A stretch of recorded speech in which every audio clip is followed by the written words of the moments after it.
He is using satire to make a point. He is not calling for the murder of his political opponents.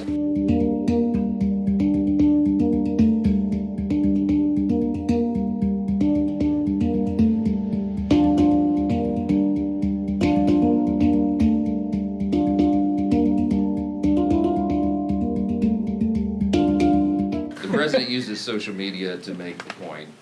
You can argue he's probably the most effective person who's ever used social media for that. He is using satire to make a point. He is not calling for the murder of his political opponents, and that's what these people are doing. I mean, they're in one of these photos. I think there's a picture of the president hanging in effigy by a noose on one of these, the one on the far end. I mean, it's unconscionable. Look, America is built on the idea of free speech. You have the right to protest. Of course, we jealously guard that. I mean, Chip and I are attorneys. We've defended that right in the courts. But what they're doing right now is different. They are trying to incite violence. It's not funny. You don't mock a president who has already had 2 failed assassination attempts on his life. This is not a game. With the unauthorized use of a popular song and an unabashed taste for trolling, President Donald Trump has once again posted an AI-generated video ridiculing millions of Americans who oppose him and energizing those on his side. Something as absurd as protesting kings in a country without kings doesn't merit anything more than a meme with poop landing on protesters. Fake videos of former President Barack Obama being arrested, Democratic leader Hakeem Jeffries as a mariachi, and a dark promise to keep firing federal workers as the government shutdown grinds on. The White House shrugs off the parade of presidential propaganda as just good fun. He likes to share memes, he likes to share videos, he likes to repost things that he sees other people post on social media as well, and I think it's quite refreshing that we have a president who is so open and honest. We will make America great again. Trump's campaign to retake the White House last year sizzled with AI-created images, including this one claiming mega pop star Taylor Swift endorsed him, although she actually ended up backing Democrat Kamala Harris. And these after Trump lied about Haitian immigrants in a debate. They're eating the dogs, the people that came in. They're eating the cats. As president, Trump posted this AI video months ago, suggesting he would turn war-torn Gaza into a beach resort. And this one of him dancing with billionaire Elon Musk.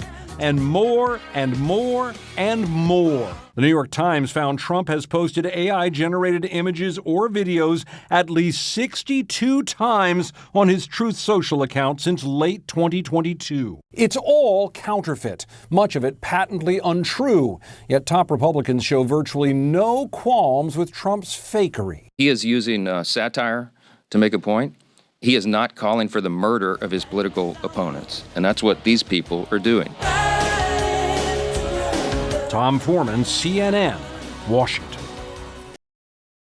I think it's a joke. I looked at the people. They're not representative of this country.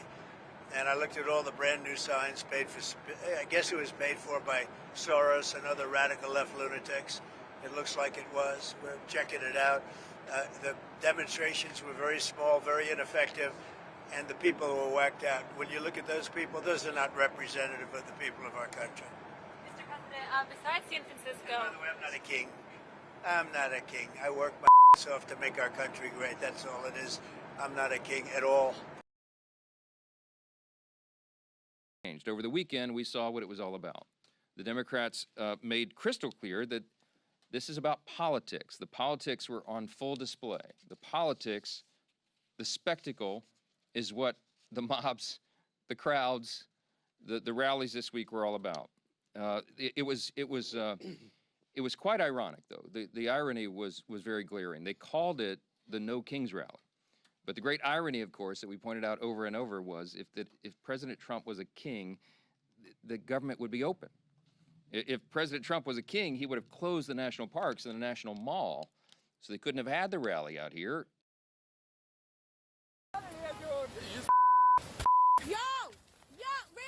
The disturbing attack happening to Jonathan Silvera, who was wearing his Trump inflatable costume to the No Kings rally in Swampscott. I really couldn't see.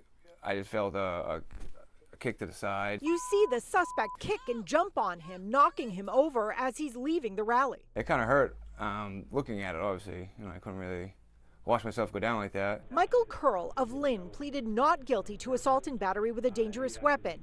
Curl claims Silvera hit him first with a flagpole, something Silvera denies. The altercation was preceded by Michael getting hit in the face with a metal pole.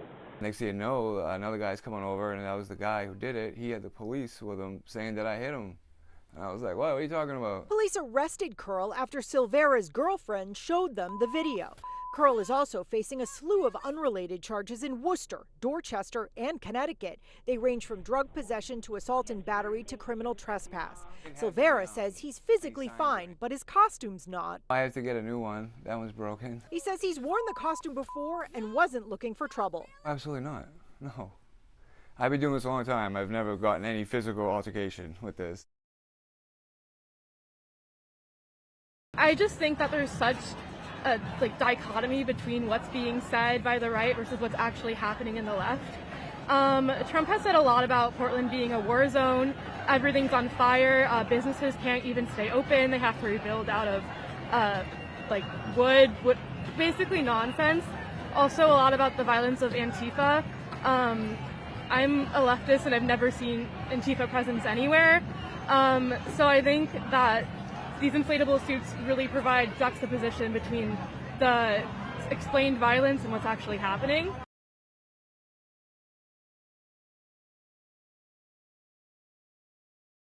We are here to tell our lawmakers that what's going on in our government is wrong.